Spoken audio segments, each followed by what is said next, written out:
on the discourse, this is a thing that has really amazed me. When I started writing about politics, I focused on the war on terror and a lot of the abuses of civil liberties and American principles of due process and the like that I perceived was taking place.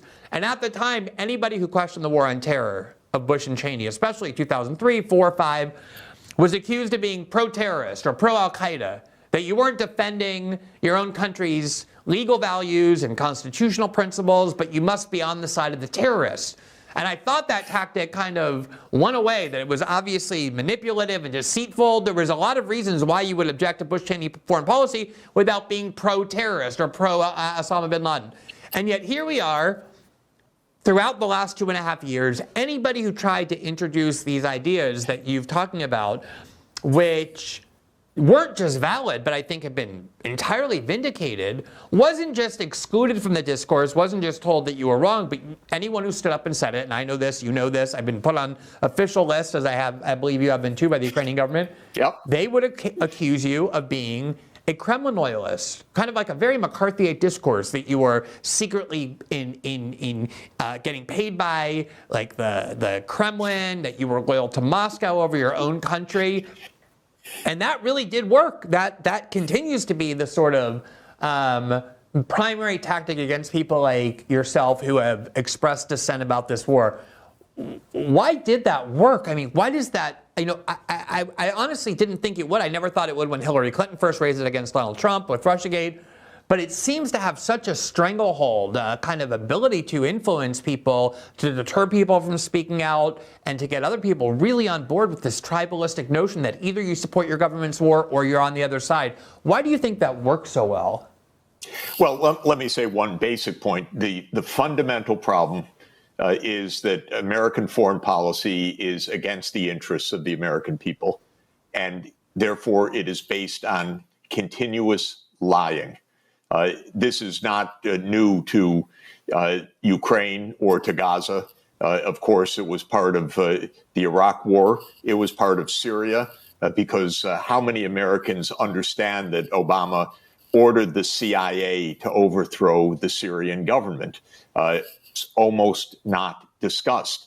U.S. foreign policy is based on the idea that the U.S. should be the world's hegemonic power, the unchallenged, unrivaled power in every region of the world.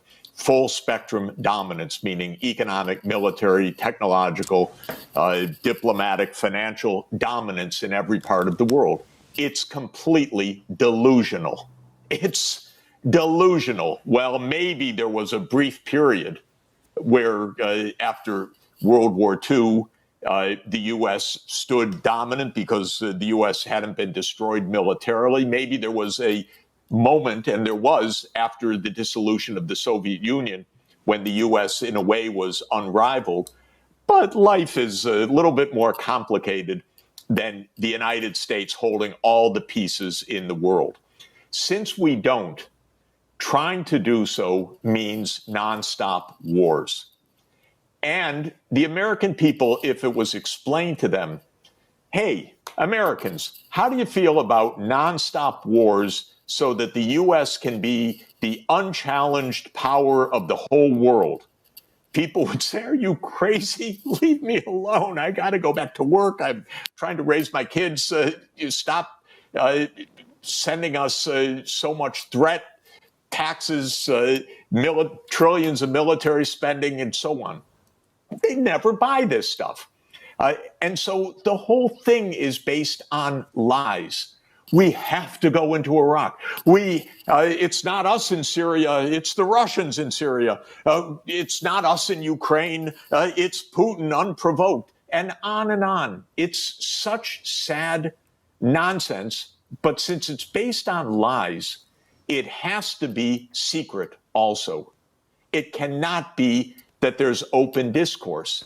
You cannot allow open discourse when the lying is so relentless. And so it comes naturally that if you want to do something that is not possible, that is delusional, and is not what the public wants, and you have at least a formal structure of democracy, that we have elections and so forth, and there's supposed to be some voice of the people, then you have to lie. And when you have to lie, then everything has to be confidential. Then the worst crime in America, as you know very well, because you've reported on it more than anyone else in our country, is that you have to make the greatest criminal the one who tells the truth, or the one who leaks the truth, or the one who exposes the lying. And that becomes the modus operandi of the imperial state. So to my mind, the whole thing starts with the wrong premise, which is that the only way the United States can be safe in the world is to run the world, which is both impossible and extraordinarily costly and extraordinarily threatening of our survival. Yeah, I mean, it's one of the reasons why I focus so much on the need to protect the free flow of information, the free flow of debate, especially over the internet, because if the government or power centers get a hold of that and can control it, it doesn't just exclude dissenting voices, but more so it shields their propaganda and their lies from any kind of critical scrutiny. All right, let me ask you, so that was the first part. The second part is the identification of several what you call gambles that the United States government made with respect to Ukraine that ended up failing. I know it's always difficult to talk about motive because probably there are always mixed motives or multiple motives. But the thing is that not only was all of what happened predictable, it was actually predicted. We were just talking about what President Obama's view was about how after 8 years in office, he developed a pretty clear foreign policy, and he knew that the Russians would react the way that they've reacted if we try to expand NATO into Ukraine. But way before that, in 2008, the current director of the CIA, Bill Burns, wrote a memo to Condoleezza Rice, and at the time it was also Victoria Nuland. She was the U.S. ambassador to NATO under George Bush and Dick Cheney, where they were obsessed with this idea that we have to expand NATO as a bulwark against Russia. And Burns in a memo said, you people are crazy.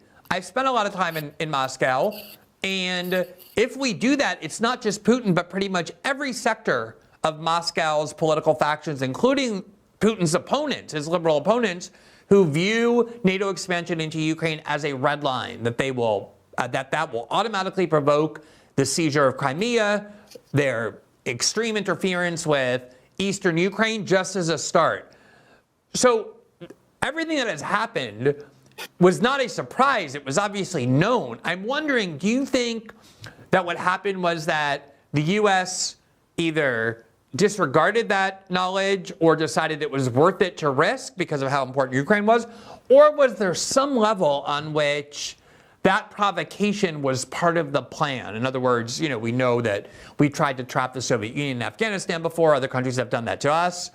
Was there some kind of sense of, let's draw Russia into a war because that'll weaken them and keep them fighting in a way that will undermine their strength in other sectors? Well, first, that memo in 2008, everyone should go online and type in William Burns. Niet means niet is one title for this memo.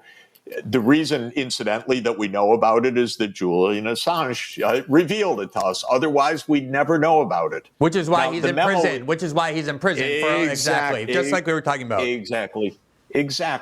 And the memo is fascinating because it describes precisely why everything the U.S. is doing is wrong, why it's dangerous, why it could lead to war, why it's very unlikely to work. I find it fascinating for so many reasons. First, the clarity of the message. Burns is very smart. He was ambassador to Moscow. He is our finest diplomat. I wish he were Secretary of State rather than head of the CIA. But he said it very clearly. Second, it was ignored. So this is the second point. Third, we know about it only because of Julian Assange, which is another basic point, the one we've been speaking about. And it raises the question, so what is going on? Now, I have a basic theory that the main job of an American president, the overwhelmingly important job, is to keep a foot on the brakes.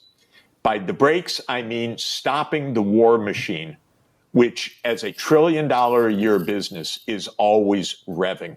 There are always generals who want war. There are always military contractors who want war. There are always crazed ideologues who want war. There's always people who want to test their new weapon systems. There are always people who want to beat the hell out of someplace. There are always expats who want to punish somebody or do something. The war machine is always revving. You have a huge standing army. You have 800 military bases around the world in 80 countries, excuse me. You're going to have war all the time. So the best presidents, and they're very few, are the ones that know how to keep the foot on the brake. Because unlike a car that just idles and stays there, I know EVs are a little different, but you lift your foot off the brake, the car jumps forward. And this is why there are many motives of that. There's a lot of money in the war business. There are a lot of crazy people. There are a lot of generals whose life is war, after all, who don't care about diplomacy. They care about victory. Okay, whatever it is, the president is supposed to stop this stuff. Now, Obama didn't stop a lot of it, by the way. Obama lifted his foot from the brakes in Syria. So we had this completely cockamamie idea. Hillary loved it and others. Why don't we overthrow Bashar al-Assad? What could go wrong? What idiots, honest to God. Sorry, it was obvious in 2011 that this was idiocy. But President Obama signed the presidential finding to send the CIA in to overthrow Assad. We barely heard about it. It's called Operation Timber Sycamore. The New York Times covered it, I think, in 3 stories in a decade. So not so easy to know about or to hear about. But that was the president lifting his foot from the brakes. Another one was Libya. In Libya, Sarkozy and Hillary and others, and Cameron, thank you. He said, why don't we take that guy Gaddafi out? For what reason? Well, why not, was the theory. And so they concocted the Benghazi hoax, right to protect the Benghazi population, blah, blah, blah. He lifted his foot from the brakes, and we've now had Libya in chaos for the next 13 years. What could go wrong? In Ukraine, to his benefit, he kept the foot on the brake. And as soon as, not completely, but pretty well, of course, Trump lifted it and Biden put on the accelerator, because Biden played this game of regime change already back in 2014. We know it from the intercepted call of Victoria Nuland that says we're going to get the big guy, Biden, to do the attaboys to cement the new post-coup government. You don't make this stuff up. It's absolutely clear. So Biden's been part of this for a long time, this very group. Now, you ask, why do they do it? Because it takes skill and fortitude to keep your foot on the brakes. There are so many warmongers around. There are so many members of Congress who make a living off of the military-industrial complex. There are so many generals around. There are so many contractors around. There are so many ideologues around. And like you said, any restraint gets attacked by the right and the left. And you have to be very brave to fight that. Being for peace is not so easy for an American president. That's why we almost never avoid wars in this country, because we have an imperial state. It was founded in 1947. It has grown to gargantuan proportions, and it's very hard to stop. Yeah, I think that's such a concise explanation about what happens in Washington and why.